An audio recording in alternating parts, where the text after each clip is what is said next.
Constructing your life is about much more than just building a bank account. Each week, join real estate entrepreneur and mindset coach Austin Linney as he interviews guests who are constructing their dream lives and impacting the world around them on a daily basis. If you're an entrepreneur or wanting to start a business, or you just want to hear motivating stories of how others have overcome the odds, you are in the right place. And now for your host, Austin Linney. Guys, welcome back to Construct Your Life. This is Austin Linney here. We have James. Don't call him a lawyer. Rippeon. What's going on, my man? Good to see you. This is great. We've been chatting forever. This is actually, guys, and this is the first time we've seen each other on video because DM's how we get down most of the time. But tell everybody a little bit about you've had a lot of changes in the last couple months and big life changes. But tell us a little bit about yourself. Yeah, for sure. So my name's James. Grew up in Maryland, right outside of DC. Did the whole growing up thing, went to college, first generation college student, graduated, went off to law school in DC. After that, practiced for about 5 years, met my then girlfriend, then fiance, now wife, in DC in law school. And we worked and lived in Maryland for a period of time. And then, most recently, we decided to switch things up. So a job opening here in Fayetteville, North Carolina popped up for Amy, that's her name, my wife. And she decided to apply to it. And we ended up just rolling the dice and deciding to move. And the opportunity for me was that her mom actually owns a brokerage here down in Fayetteville doing real estate on the retail side. So I was going to decide to leave law, just do a total 180 in the career path and go full-time real estate, because we had been investing in real estate for 4 years prior to that decision. And we just thought it was a good time to make the leap. We had built up our assets, had minimal debt. So it was just a great jumping off point to really take the risk and make a change. Yeah. And, it's not easy for somebody to do. You're making, we all know that lawyers make a good living. So it's not like you're still relatively young. Right. Was it a hard decision or not really? No, it was an easy decision to make. I love the firms I had the opportunity to work at, worked with great people. I could have easily seen myself making a life as an attorney forever, but it just was not necessarily where my passions were. You'll see this a lot with attorneys. Everyone's pissed off at the end of the day. You have litigation that comes up. I did a lot of litigation and quite a bit of corporate work too. Transactional side of things, you can mostly leave happy at the end of that. But when it comes to the litigation, nobody's happy but the lawyer leaving with the check. So, getting into a lot of situations led like that with clients led the career to not be as fulfilling. But the hardest thing about transitioning definitely had to be moving from a white collar job to something that is, lawyers are, from that until real estate agent, it was a perception shift, I guess. That's the best way to kind of label it. It's almost felt like a step down. And I was really nervous to see how people would react to that. Would the people I went to law school with or worked with think less? But it was almost that was a limiting belief in itself. Sure. Because when I realized what I was getting into by making that transition, the future held way more opportunities than I otherwise would have as being a lawyer. Well, I think what's interesting, right? And I kind of had this revelation in the last couple of weeks, I guess.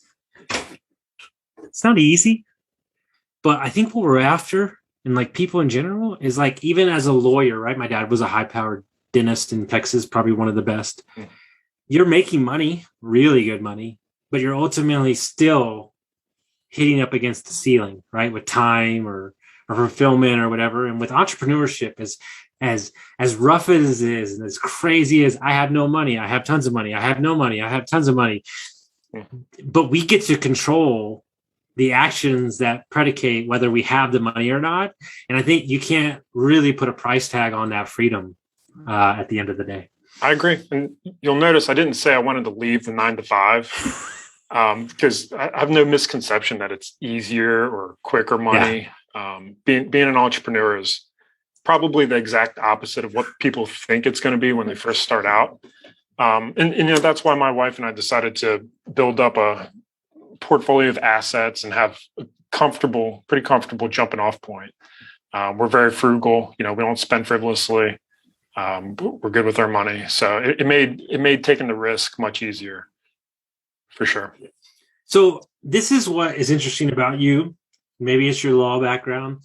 I find you to be very pragmatic and unemotional. I may be wrong. I can ask you why. Unemotional about real estate and investing.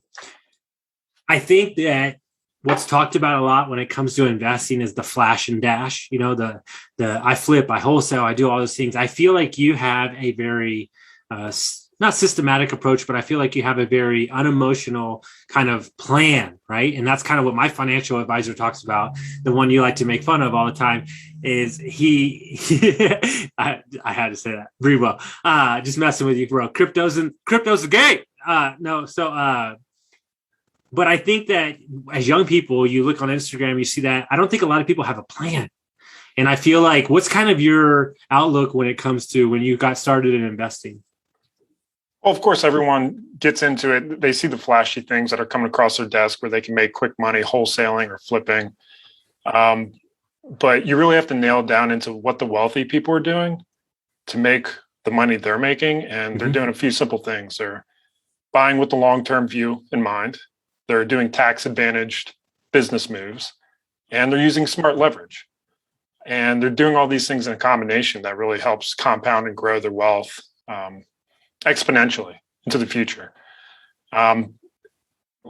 My view on wealth generation is very contrarian to a lot of people. You got people who advocate for diversified portfolios in your 401k and do your Roth IRA, but this is probably not a tasteful thing to say, but I think diversification is for poor people. If you look at anyone who's built immense amount of wealth, it's highly concentrated bets. If you look at somebody who's been in real estate, they went all into real estate. They built a portfolio, they're managing it. They're building all these businesses, as spokes on that hub, growing that one business, and they go all in. That's an extremely concentrated bet.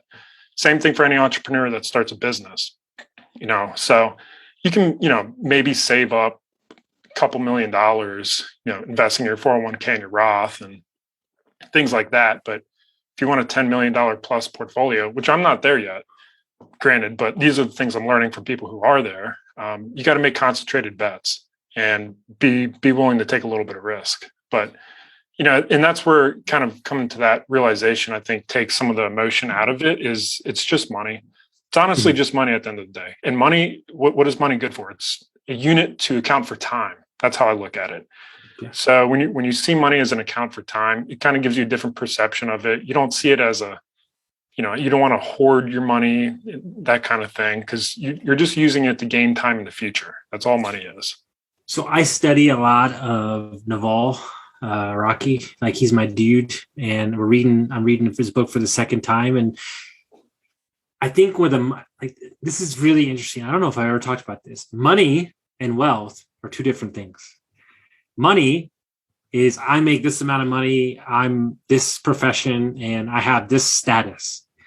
Wealth is long-term creation of freedom predicated on, jobs, fulfillment, a product, so on and so on. And it's those distinctions that I don't think that I've ever been drawn by money. I think what I'm realizing as I get older and I create my own businesses is that making money is a skill. Creating wealth is something totally different. And I think you're 100% correct. Like, I'm going to go do this thing. I'm going to go wholesale for 6 months. I'm going to make some money. And then wait, oh my God, there's a new shiny object. I'm going to go over here. And you're almost kind of like stopping and starting, and you're never really getting to the end. I don't think you've maxed out what you can create in said space. Is that what you see a lot too? Yeah, I agree 100%. I mean, when you're doing something that requires an input of time and the output is more money, that's, you're on a spinning wheel there. It's never ending. But when you're buying things that create wealth, those are the assets that work for you, generate equity and cash flow. So So what when you're looking at a property, what type of properties are you investing in? Is it single families? Is it small multifamilies? What are you looking for in an asset? Small multifamilies right now, for the most part. I really actually trimmed down my real estate holdings over the past, I don't know, 8 months or so. We had a partnership. We had 8 single families in there. We were going to 1031 exchange that into probably a $2.5 million multifamily somewhere in North Carolina or Ohio. Things started to get really crazy with COVID. As anyone who's been in real estate witnessed, we just couldn't find the right deal in time to execute on 1031. So we ended up still selling the properties, liquidating, reposition that money. In some of our conversations, I bet you can kind of assume what I did with it. I know Ryan would probably have a heart attack, with some of his risk managed clients, but I put it all into Bitcoin, man. Like, risk on. I made that call. I'm not going to claim to be an expert by any means in that kind of thing. I mean, we're transitioning from real estate to Bitcoin right now, but I see it as this, it's all interconnected in one way or another. We did that. I've got 69% of my wealth in that right now. It's a high concentration, of course, but that's where some of that money is. But as far as the real estate that we're going to be looking to acquire, probably in 2022, it's going to be small to mid-sized multifamilies, 5 to 15 units, and maybe some commercial buildings. I think what's important when it comes to investing, right? And this is what I was talking to somebody the other day about, is that a lot of people invest to invest, but they don't have a belief behind the investment.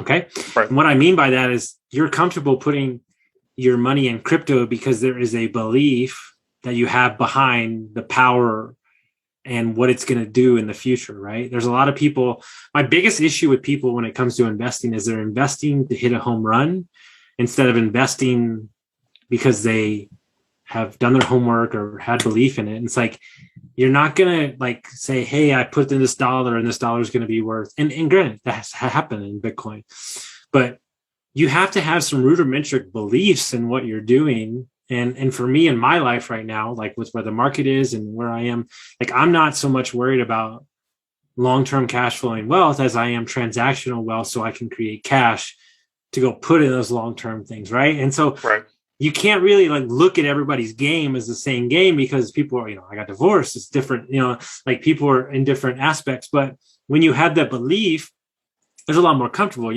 I talk to my buddy Adam all the time. He's like, dude, if you were to sit there and you were to spend your days looking at Bitcoin's price, he goes, you would jump off a cliff 7 times on a Tuesday. Yeah. And so that's what I love about people that are like, I'm putting it in. I'm not going to get emotional about it. And I'm just going to let it there, because I find it hard to believe if on a long enough time horizon, if you were to invest at a good price, I think you're going to make money, and no matter what thing you invest in, right? So, the way I look at it, I'm just going to kind of alter kind of the things you're saying about it and how I look at it. Sure.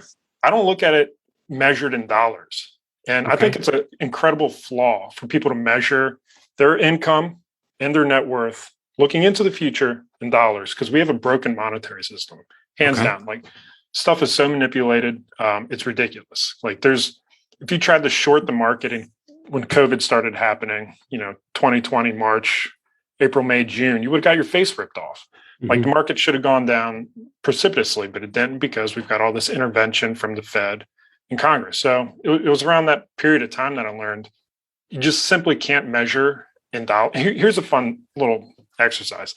1971. Do you know what a millionaire really meant to be? Like what it meant to have $1 million?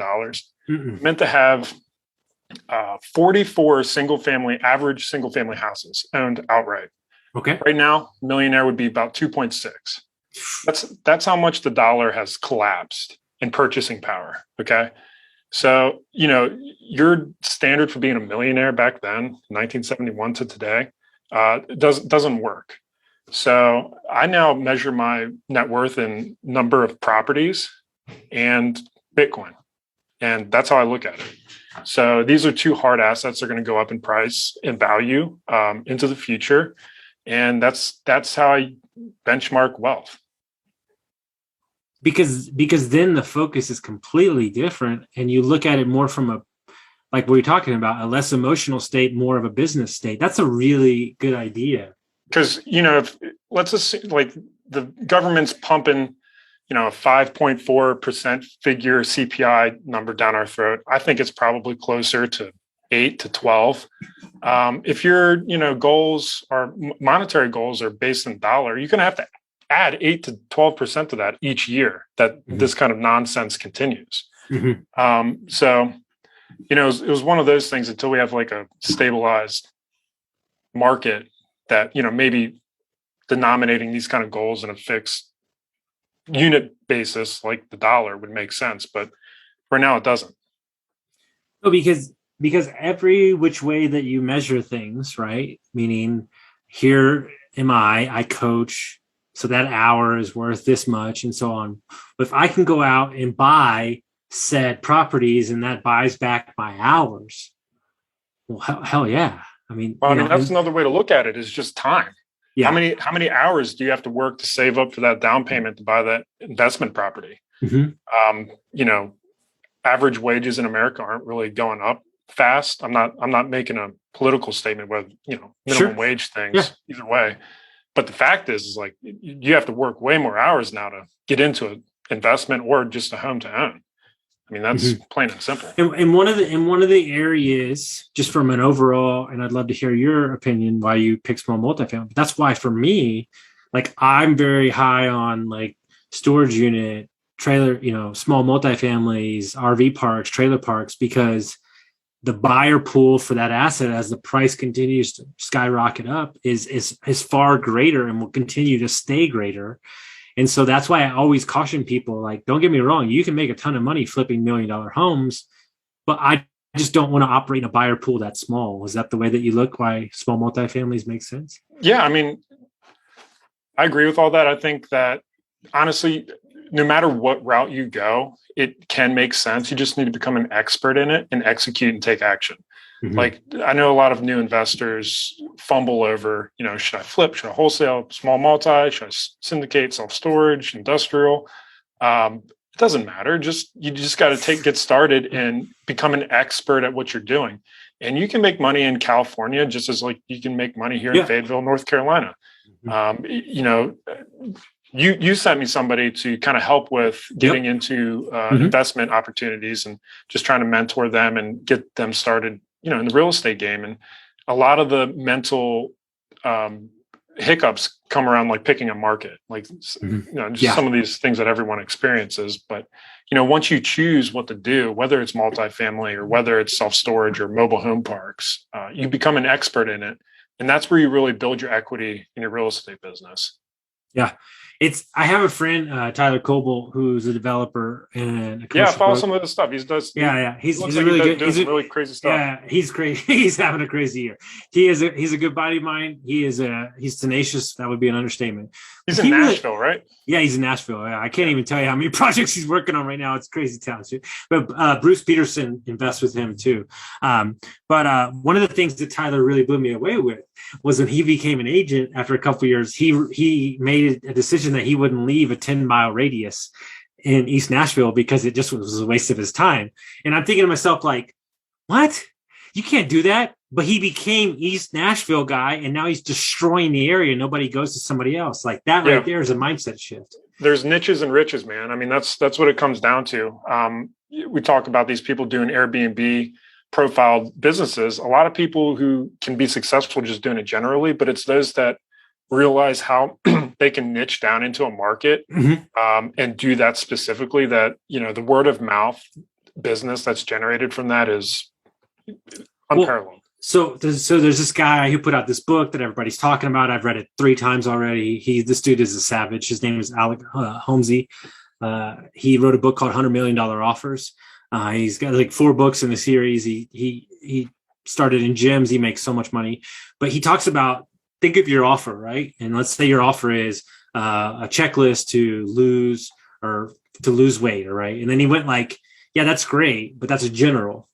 He said, then let's talk about to lose weight if you're this salesman, right? And then he went even deeper, and it's like, so the offer went from $15 to $1,000 to like $10,000 because it said B2B salesman of said product. And it's like, that's when it kind of highlights no, and this is what you're talking about with your buddy. And I don't want to give away the topic, but he's taking an idea for Airbnb and he's going 10 layers deep and saying, these are the people I'm going to serve, and I'm going to serve them the best that I can. And they're going to pay me handsomely for it. And I think, and I'm guilty of this too, and maybe it's just my personality, I'm very broad because I like multiple things, but don't, if you really like something, and I tell everybody, if you're going to do something, if there's a line from A to B, like Jahid in Savannah, they're serving a community of themselves where they came from. So that's very easy for people to relate to them. And I think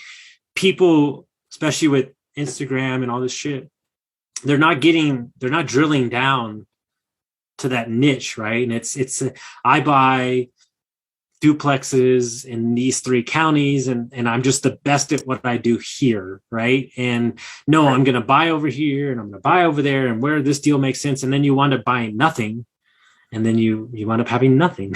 Exactly. I mean, it comes down to taking action at the end of the day. So once you find your market, and it's perfectly fine to transition, of course, you master something, maybe you find ways to automate it, put in your processes and systems, and let it run on its own. And I see a lot of people doing this with Airbnb, and it's a great model to the extent that you can automate it. People upgrade all the time into new classes. They start syndicating. They become that expert, and then they can put bigger deals together and use past experiences. As my mentor would say, did you earn the right to move into the next asset class? Have you go ahead. I was going to say that's always been my flaw as well. Shiny object syndrome. It's so easy to succumb to that, but there's a lot of great ways out there to grow business and get involved in real estate. And I've tried it all: flipping, wholesaling, single families, multifamily, not all of it. Haven't done syndications. And there's a lot of types of real estate I have not done, but Airbnb, trying a lot of things. And I think we're the sweet spot. What I read, it was Crushing It by Brian Murray. I don't know if you've read that book. I think one of the bigger pockets people, I think, wrote a new book with him about multifamily. Yeah, I want to get that one. Is it good? I haven't read it yet. It's on the to-read list, but okay. The way he lays out his story for getting involved in the multifamily and commercial real estate, he mastered it, and that's kind of the blueprint that I'm going along myself. Yeah, and I think ultimately what's interesting is like, this is my new thing, man. Done long enough, focused on the right things, anything will be successful in the horizon, right? And I think that with the crazy prices that we're seeing in the market, and what did everybody tell me? Oh, like, I can't believe that you sold your property. And I'm like, well, hold on. In 4 years, it went up. By the way, it paid for itself and was a write-off, but it went up $140,000. Me or my partner are not in the market anymore. We're so far away from that market. And now we have more knowledge, more resources, and we're going to start a business that's going to make 20 times that amount of money that we can go buy, long scale multifamily with. That makes more sense for that, money that we're going to take here. And so each person's at different phases in their life, right? And ultimately have a plan, stick to it, but ultimately you're not going to know until you said it earlier, until you take action, right? Until you dive in, and you're going to learn more from doing than you are from reading. That's for damn sure, which still read though. But what I want to focus on in the end here, because I don't know if I've ever had anybody on here talk about it, right? But, crypto got beat around the woodshed for the last, 5 years. And all of a sudden this last year, it's the hottest girl at the party. And, a lot of people that weren't in it, for me, I'll just use my point of view. One, thank you, because you kind of got me into it. But here's my philosophy on it from an outsider point of view. And I'll say it till I'm blue in the face. There were too many smart people that I respect that were in it that told me I had to get in it. And that's the kind of way I view everything. Like, I don't know what the hell an NFT is, but I'm sorry, there's too many smart people doing it. And I thought the same thing about crypto. What got you interested in kind of investing in that market? So started in 2018. I bought $100 worth of Bitcoin, and it literally at like 18,000, and it dropped, lost half my, turned into $50. I'm like, well, this is bullshit. Like, I don't know why anyone buys this crap. And then it took a couple years, and then I bought it again. Right when it bottomed out at like 3,500, I bought one Bitcoin. And then it went up like 20%, sold it. I'm like, I'm not much of a trader. This isn't for me. And then forgot about it until 2020. That's when I became interested by it, looking around at the economy, trying to figure out why shorting the market is not working, realizing that money is just being manipulated. So reading into that more and more, reading great books by Ray Dalio and like When Money Dies, about Weimar Germany and how hyperinflation works. And, just all this plethora of information that's out there. When you know the context to put it in, you can go gather it and put all the pieces into place. I started looking at Bitcoin, researching it, trying to figure out why it became $1 trillion market cap asset at one point. Now it's about 800. Trying to figure it out, because at that point you can't just dismiss it. You're just being willfully ignorant to it. It's a massive player in this space. You've got some of the biggest, most intelligent people in the world looking at it. I will caveat: I don't buy any other cryptos. I don't do NFTs. I don't know anything about those things. They all claim to do one thing, and I'm a pretty simple guy. I invest in the thing that is the market leader, has the biggest market cap, that the most successful, prominent people are buying. Like, I'm not going to pretend to be more intelligent than everybody who's buying all these other shit coins, Dogecoin and CumRocket and whatever. Like, I don't know how those things work. I'm not going to claim to. I'm not even going to try to learn it. But what I have done is a little bit of research to understand why things are being manipulated across the world, from here to Germany to Japan. China, surprisingly, is probably manipulating their currency the least, and trying to put that all in the context for what that means 40 years down the road. And, if something were to displace Bitcoin as a market leader, I'd have to reevaluate a lot of my assumptions, my beliefs. But until then, I think there's a lot of hope in it, and it presents a solution to a lot of problems we're facing. And people who own assets don't necessarily see it as clearly as the working class, and people who save in cash in their bank accounts, and people who aren't even banked. I don't know if you've been following this at all, but the stuff that's going on in El Salvador is incredible. They've literally banked like 50% of the population down there in a matter of 10 days, because El Salvador made it a legal tender law where everyone must accept. So those people didn't have banks beforehand? They were unable to have access to any banking institution for one reason or another. But if you had a cell phone, if you could have a cell phone, you're now banked with Bitcoin. You download a little app and you can transact for zero fees.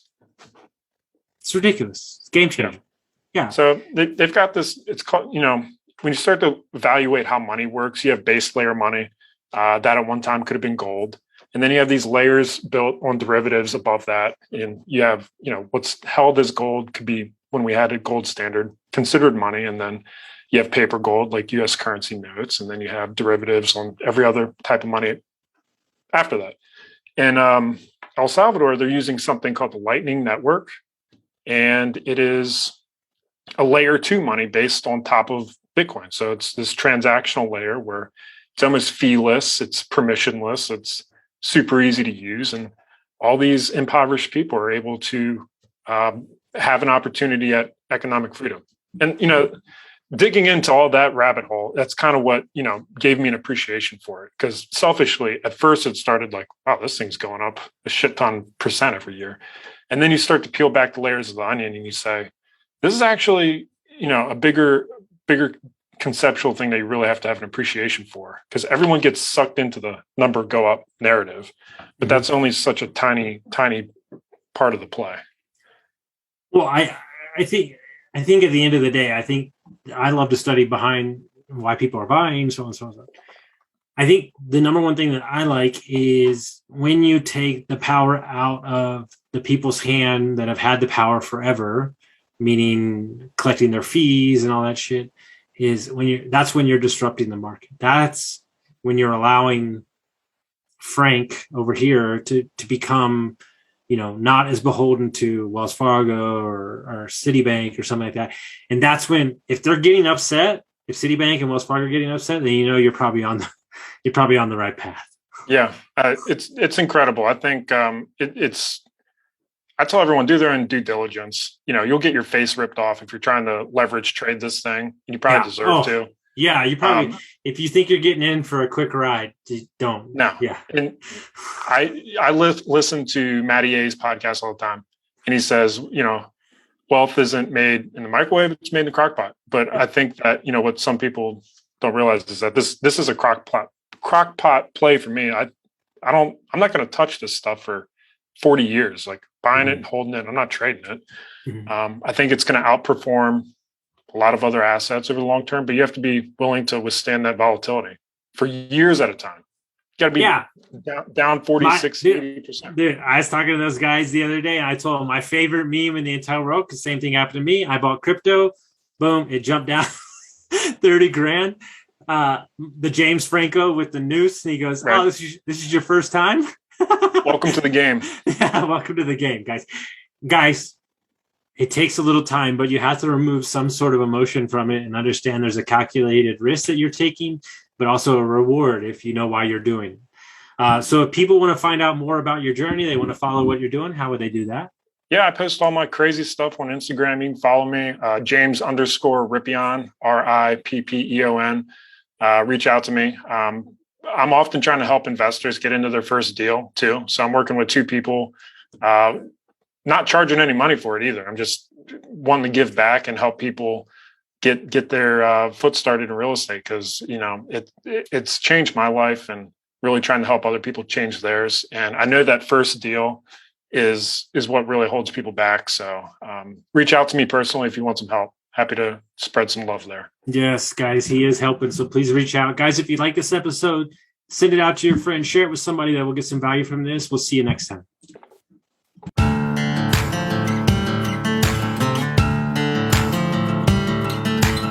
Thank you for listening to Construct Your Life with Austin Linney. If you enjoyed this episode, be sure to rate, review, subscribe, and pay it forward by sharing with a friend. Most importantly, take this opportunity to start constructing your life by taking immediate action on what you learned. For show notes, resources, and more information on one-on-one coaching with Austin, visit constructyourlifepodcast.com.